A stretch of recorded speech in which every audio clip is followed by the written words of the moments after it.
बिस्मिल्लाहिर्रहमानिर्रहीम। Hello friends, welcome to SMB Hunar. SMB Hunar में आज आपने पाइनएपल आइसक्रीम बनावता શીખીશું। आइसक्रीम में फर्स्ट पार्ट में अपना इंग्रेडिएंट शू हशे कि 1/4 cup milk powder, 1/4 cup powder sugar, half table spoon cornflour અને 1 cup plus 2 table spoon milk.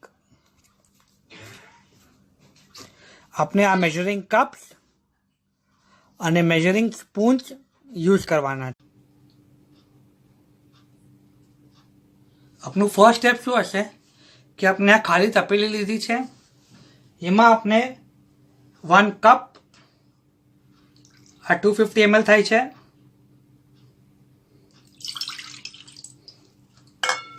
Plus 2 tablespoon 15 ml each, 1 cup plus 2 tablespoon cow's milk. आमा आपने cornflour, milk powder, powder sugar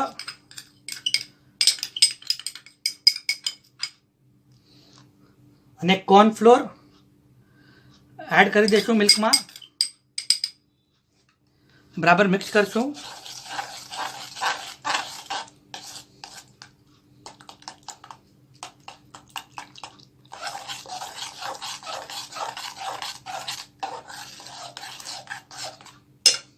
हवे अपने आ दूध ने boil कर लेशू।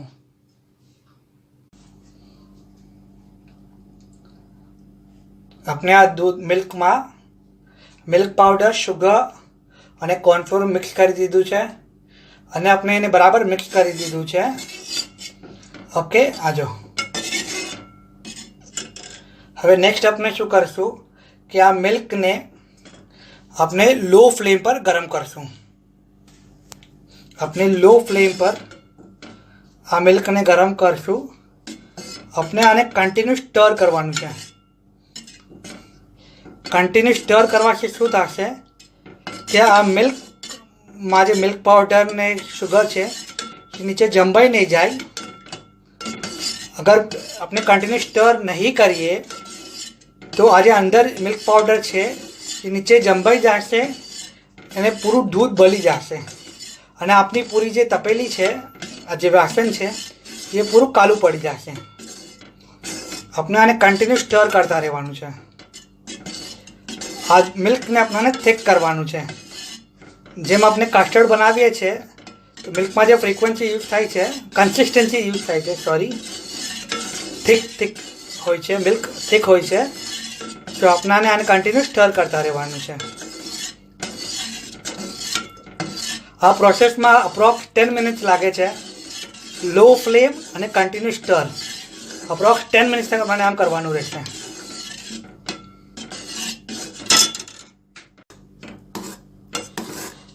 अपने आने कंटिन्यू स्टर करता रहेशो ने तो अपने फरक खबर पड़े कि अपने जયારે स्टार्ट करेलू અને कंटिन्यू स्टर करा बाद आ दूधनी दूध जे वेट में है थोड़ू हेवी लागवा लागशे, थोड़ू घट थवा लागशे।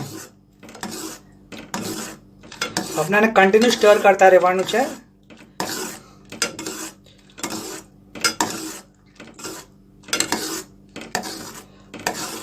अपने खबर पड़शे कि आ दूध हेवी थई गयुं छे।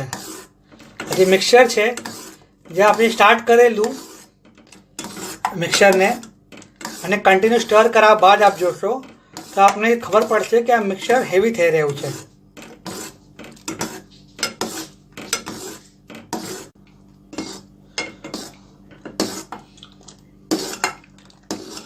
अपने 10 मिनिट्स थई गई है आ मिक्सर ने कंटिन्यू स्टर करता।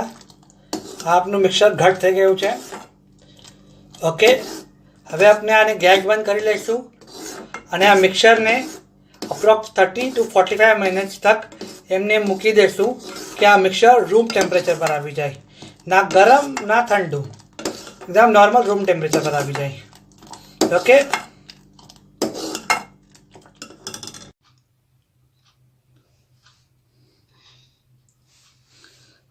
अप्रोक्स 45 मिनट्स बाद आ आपनो मिल्क एकदम रूम टेम्परेचर पर આવી ગયું છે। હવે આપણે આમાં મિલ્ક મેડ મલાવશું 1/4 કપ. આ 1/8 કપ છે, તો આપણે આવા 2 કપ નાખશું.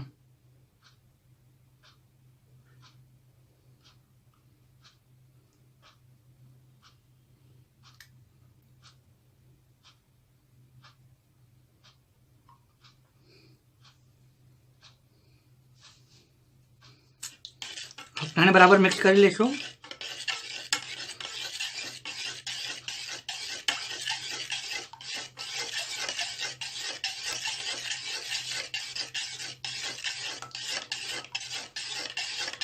હવે આપણે આને સાઈડ પર મૂકી દઈશું.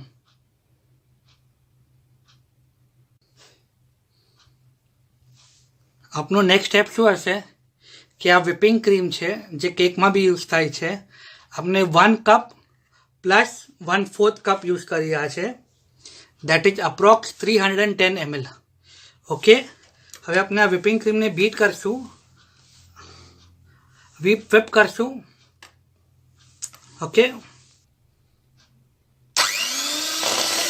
આપણે આને કન્ટિન્યુઅસ બીટ કરતા રહીશું અને આપણે આપણા બોલને બી કન્ટિન્યુઅસ ટર્ન કરતા રહીશું, બોલ પર આવતા રહીશું. અપ્રોક્સ 7 to 8 મિનિટ લાગે છે આ ક્રીમને whip થતા. આપણે જેમ કેકમાં ક્રીમને whip કરીએ છીએ ઠીક તક, એમ સેમ વે આપણે આઈસ્ક્રીમમાં બી આપણી ક્રીમને whip કરશું. આમાં જે સ્પીડ છે આપણે સ્લોલી સ્પીડને વધાવશું. ઓકે,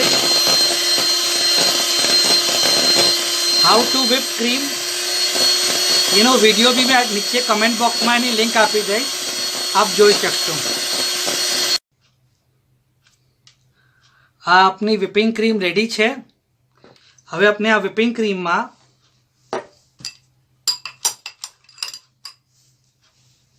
આપનું જે મિલ્ક મેડ છે, મિલ્ક પ્લસ મિલ્ક મેડ, એને એડ કરશું.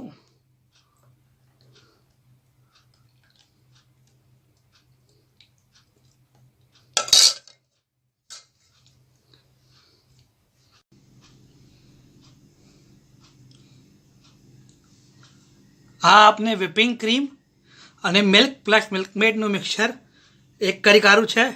હવે આપણે આને 30 સેકન્ડ માટે whip કરશું.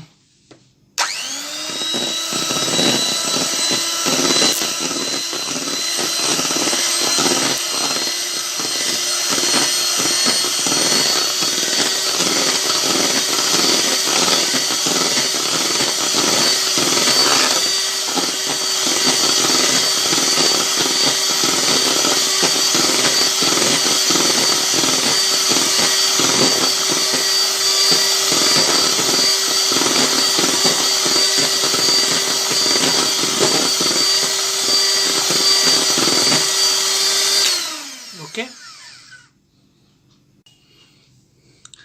આ આપનું બેચ રેડી છે. હવે એમાં આપણે 1 કપ પાઇનેપલ ક્રશ નાખશું.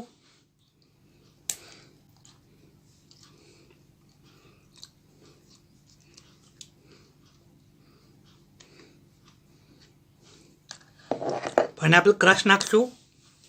આપણે 1 ટીસ્પૂન યલો કલર નાખી રહ્યા છે.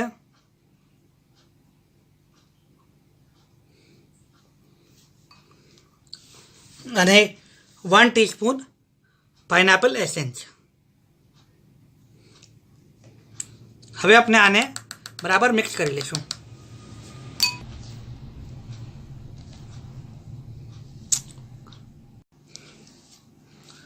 આપણે બરાબર મિક્સ કરી લીધું છે. હવે આપણે આને કન્ટેનરમાં ભરીને ફ્રીજમાં મૂકી દઈશું.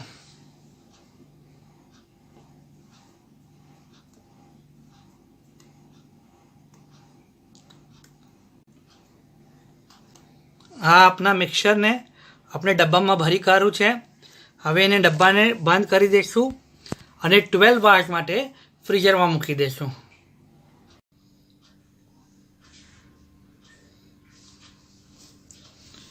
ટ્વેલ્વ અવર્સ થઈ ગયા છે. આ આપની આઈસ્ક્રીમ બરાબર જમાઈ ગઈ છે. હવે આપણે પ્યાલામાં ભરીએ.